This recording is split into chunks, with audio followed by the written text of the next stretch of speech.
अच्छा, अगर आप भी प्योनियर में मौजूद पेमेंट रिक्वेस्ट के फीचर को यूज़ करते हुए अपने किसी बाहर के क्लाइंट से पेमेंट को रिक्वेस्ट करना चाहते हैं, तो इस वीडियो को देखने के बाद मैं नहीं समझता कि आपको मज़ीद किसी वीडियो को इस हवाले से देखने की ज़रूरत पड़ेगी। इंशाअल्लाह उल करीम ए टू ज़ी आपके सामने मुकम्मल आपको गाइड करूँगा और इसके अलावा ये भी बताऊँगा कि जब आप पेमेंट रिक्वेस्ट को सेंड कर देते हैं, आपका क्लाइंट आपको पेमेंट कर देता है, तो वो पेंडिंग में क्यों लटक जाती है, उसमें कौन कौन सी वेरिफिकेशन आपसे मांगी जा सकती हैं।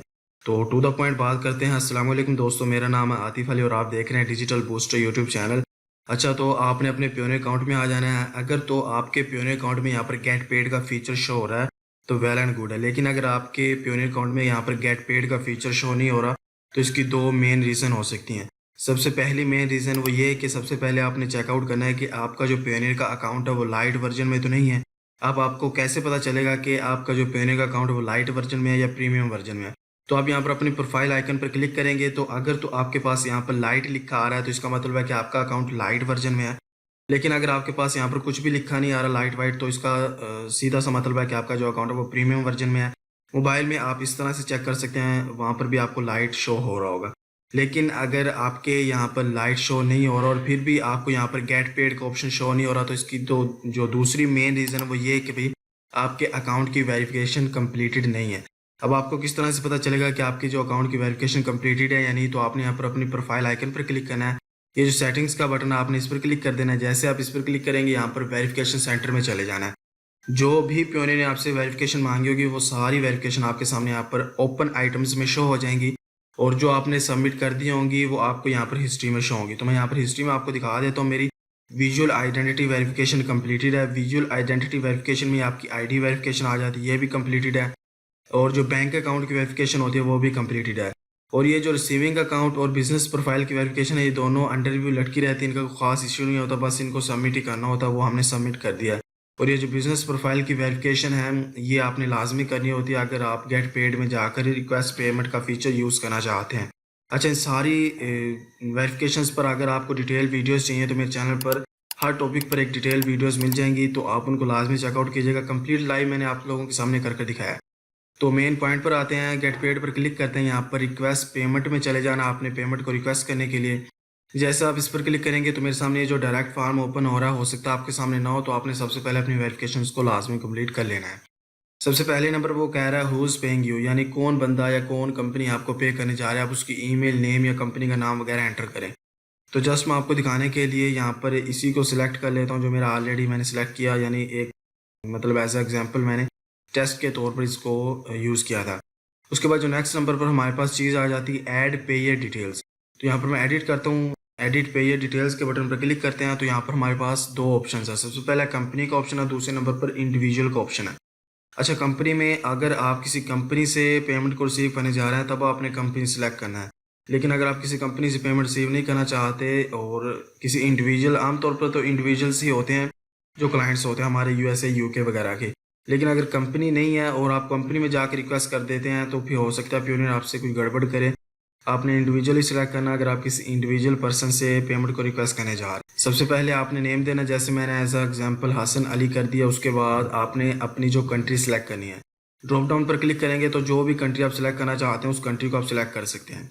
इसमें एक चीज़ आपने माइंड में रखनी है कि आप पाकिस्तान से रहते हुए पाकिस्तान में पेमेंट रिक्वेस्ट नहीं कर सकते हैं। अगर आप करेंगे तो आपकी पेमेंट डिक्लाइन हो जाएगी और ऐसा भी हो सकता है कि आपकी पेमेंट आपके अकाउंट से कट भी हो सकती है, फिर वो 7 दिन बाद आपको रिटर्न होगी। इस चीज़ को आपने माइंड में रखना है। उसके अलावा जो नेक्स्ट नंबर पर हमारे पास चीज़ आ जाती है स्टेट, यानी आपका सूबा कौन सा। जैसे हमारे यहाँ पर पंजाब है, क्या कहते हैं, सिंध है, खैबर पख्तूनख्वा। तो इसी तरह से ये आपने कोई भी जो आपके रेलिवेंट हो आपके क्लाइंट के, तो आपने वो सिलेक्ट कर लेना है। उसके बाद जस्ट आपने यहाँ पर नेक्स्ट के बटन पर क्लिक कर देना है। जैसे आप नेक्स्ट के बटन पर क्लिक करेंगे तो जो मेन हमारे पास तीसरा ऑप्शन आ जाता है वो ये कि आप यहाँ पर अपनी अमाउंट एंटर करें जो आप रिक्वेस्ट करना चाहते हैं। बेसिकली तो आप यहाँ पर $20 से लेकर $20,000 तक रिक्वेस्ट कर सकते हैं।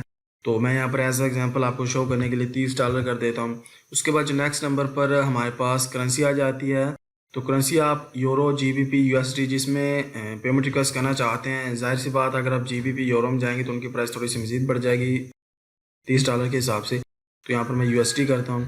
उसके बाद आपने डिस्क्रिप्शन लाजमी देनी है। डिस्क्रिप्शन लाजमी क्यों देने हैं कि इससे आपके क्लाइंट को पता चल जाएगा कि भाई आपने उससे किस चीज़ की पेमेंट मांगी है। जैसे मैं यहाँ पर फॉर एग्जांपल वेबसाइट डिज़ाइन कर लेता हूँ। अच्छा, उसके बाद आपने यहाँ पर पेमेंट ड्यू डेट, यहाँ पर आप कैलेंडर के बटन पर क्लिक करेंगे तो आज है 30 तारीख। तो आपने कोशिश करना है कि कुछ 4-5 दिन इजाफी रखने हैं, ताकि ये ना हो कि आप आज ही पेमेंट रिक्वेस्ट सेंड करें और क्लाइंट के पास कोई टाइम वगैरह ना हो तो आज ही वो एक्सपायर हो जाए।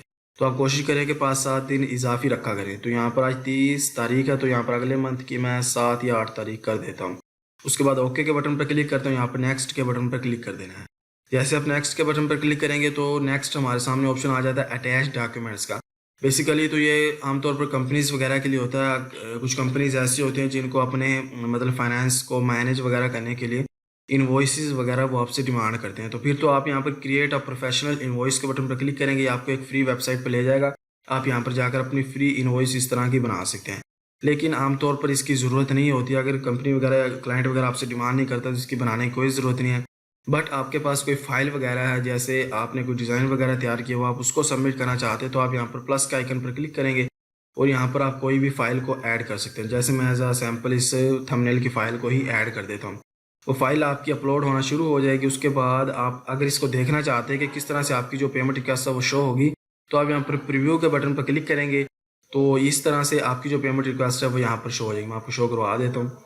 इस तरह से आपकी पेमेंट रिक्वेस्ट शो होगी। $30 आतिफ अली ने रिक्वेस्ट किए हैं। उसके बाद यहाँ पर उसको ड्यू डेट शो होगी, पेमेंट की आईडी रिक्वेस्ट शो होगी। उसके बाद जैसे मैंने बोला था ना, जो डिस्क्रिप्शन है वो लाजमी देने, उससे क्लाइंट को पता चल जाता है। देखिए मैंने जैसे दिया वेबसाइट डिज़ाइन का, इससे क्लाइंट को आइडिया हो जाता है कि उसने कौन सा वर्क आपसे करवाया था, क्योंकि हो सकता है उसके पास मल्टीपल जो क्या कहते हैं फ्रीलांसर्स हों या कुछ भी हों। तो उसके बाद जो मेन चीज़ है कि आपका क्लाइंट किस तरह से आपको पे कर सकता है। सबसे पहले तो वो क्रेडिट कार्ड के थ्रू पे कर सकता है, बैंक ट्रांसफ़र के थ्रू पे कर सकता है, या फिर उसके पास कोई पेयोनियर बैलेंस है तो वो उसके थ्रू भी पे कर सकता है। इसमें यहाँ पर एक और चीज़ है, मैंने जो आई थिंक मुझे याद पड़ती है कि जो यूएसए के क्लाइंट्स है वो यहाँ पर पेपाल के थ्रू भी आपको ईजिली पे कर सकते हैं।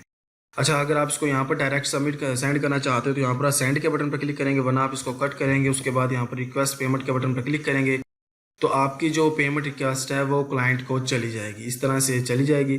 उसके बाद अगर आप इसका लिंक वगैरह सेंड करना चाहते हैं तो आप यहाँ पर कॉपी लिंक के बटन पर क्लिक करेंगे, तो आप इस लिंक को भी अपने क्लाइंट को सेंड कर सकते हैं, वरना आप यहाँ पर व्हाट्सअप में इसको शेयर भी कर सकते हैं। अब आपको कैसे पता चलेगा कि आपका जो क्लाइंट है उसने जो पेमेंट रिक्वेस्ट है सबमिट कर दिया या क्या किया है, वो आपको कैसे पता चलेगा? तो अब आपने यहाँ पर ही बैक आना है। बैक आने के बाद आपने ये जो पेमेंट रिक्वेस्ट सेंड के बटन पर आपने क्लिक करना है। जैसे आप इस पर क्लिक करेंगे तो आपने जो भी पेमेंट रिक्वेस्ट सेंड की होंगी वो सारी शो हो जाएंगी। जैसे अभी आपके सामने मैंने ये $30 की ये पेमेंट रिक्वेस्ट सेंड की है, यहाँ पर ये पेंडिंग शो कर रहा है। यहाँ पर इस पर एक बार क्लिक करेंगे तो आपको मज़ीद डिटेल शो हो जाएंगी। यहाँ पर कुछ चीज़ें हैं जो स्टेप बाय स्टेप आपके सामने शो हो रही हैं। सबसे पहले आपने पेमेंट रिक्वेस्ट सेंड कर दिया है, अब आपका क्लाइंट जो है उसकी पेंडिंग में है, वो क्लाइंट पेमेंट कर देगा, पेमेंट रास्ते में आएगी और आपके अकाउंट में डिपॉजिट हो जाएगी, दैट्स इट। इसके अलावा अगर आपको जो क्लाइंट उसको रिमाइंडर सेंड करना चाहते हैं तो आप इस बेल आइकन पर क्लिक करेंगे। अगर आप इसको चाहते हैं कि ये पेड हो चुके हो तो आप इस पर क्लिक करेंगे, ये जो मार्क एज पेड का ऑप्शन है। उसके बाद अगर आप इसको कैंसिल वगैरह करना चाहते हैं तो आप कैंसिल के बटन पर क्लिक कर सकते हैं। अब मैं आपको दिखाता हूँ कि आपके क्लाइंट को ईमेल किस तरह से आती है प्योनियर की जानिब से। अच्छा, तो कुछ इस तरह से आपके क्लाइंट के सामने प्योनियर की ईमेल जाएगी। यहाँ पर अमाउंट लिखी होगी, यहाँ पर आप चेकआउट कर सकते हैं। उसके बाद एक थंबनेल की फ़ाइल जो हमने ऐड की थी वो यहाँ पर क्लाइंट क्लिक करके मतलब उसको डाउनलोड वगैरह कर सकता है। उसके बाद यहाँ पर अगर वो पे करना चाहता है तो यहाँ पर पे नाउ के बटन पर क्लिक करेगा, तो वो इजीली अपने प्योनियर अकाउंट को यूज़ करते हुए या फिर अपने कार्ड वगैरह बैंक ट्रांसफ़र को यूज़ करते हुए आपको इजीली पे कर सकता है। यहाँ पर सबसे पहले वो साइन इन करेगा और आपको पे कर देगा और आपकी जो अमाउंट है वो आपके अकाउंट में पेंडिंग में शो हो जाएगी। अच्छा, मैं आपको बताता हूँ कि जब आपका क्लाइंट जो है वो पेमेंट को डन कर देता है, सबमिट कर देता है, तो आपको जो मेन इशू देखने को क्या मिलता है। बेसिकली जब आपका क्लाइंट आपको पेमेंट कर देता है तो इसमें जो मेन प्योनियर की जानिब से इशू होता है कि आपकी जो वेरिफिकेशन है वो भी कंप्लीटेड होती हैं, स्टिल आपकी जो अमाउंट है वो पेंडिंग में लटक जाती है। इसकी देखें, एक रीज़न ये है कि अगर आप किसी कंपनी वगैरह से पेमेंट को रिक्वेस्ट करते हैं तो प्योनियर आपसे जो कंपनी की वेरिफिकेशन होती है वो मांग सकता है। साइड में मैं आपको स्क्रीनशॉट भी शेयर कर रहा हूँ कि किस तरह की वेरिफिकेशन आपसे मांगी जा सकती हैं। कि यहाँ पर सबसे पहले ये एक स्क्रीनशॉट है जिसमें एक बंदे ने पेमेंट, बेसिकली तो उसने पेपाल से पेमेंट ऐड किया है, लेकिन इसमें सेम आपके सामने भी सीन हो सकता है कि अगर आप किसी पेपाल वगैरह से पेमेंट को अपने प्योनियर में ऐड करते हैं या पेमेंट रिक्वेस्ट के थ्रू ऐड करते हैं तो आपसे कुछ इस तरह की वेरिफिकेशन मांगी जा सकती हैं। तो इसमें टिप ये है कि बेसिकली आपने जब भी पेमेंट रिक्वेस्ट करनी है तो आपने एक छोटी सी अमाउंट, आपने डायरेक्ट ये ऐसा नहीं करना कि $300-400 की अमाउंट आप रिक्वेस्ट कर लें फिर वो प्योनियर में फंस जाए तो फिर आप परेशान हो। तो ये थी छोटी सी वीडियो, मैंने कोशिश की है कि आपको सारी डिटेल्स बताने की। तो अगर आपका स्टिल कोई क्वेश्चन रह जाता है तो आप कमेंट बॉक्स में पूछ सकते हैं। इसके अलावा अगर आपको प्योनियर में डाला वगैरह चाहिए तो व्हाट्सअप का नंबर आपको डिस्क्रिप्शन में मिल जाएगा, या आप प्योनियर में अपनी जो एड्रेस वेरिफिकेशन करवाना चाहते हैं उसकी पेड सर्विस भी हमारे पास अवेलेबल है।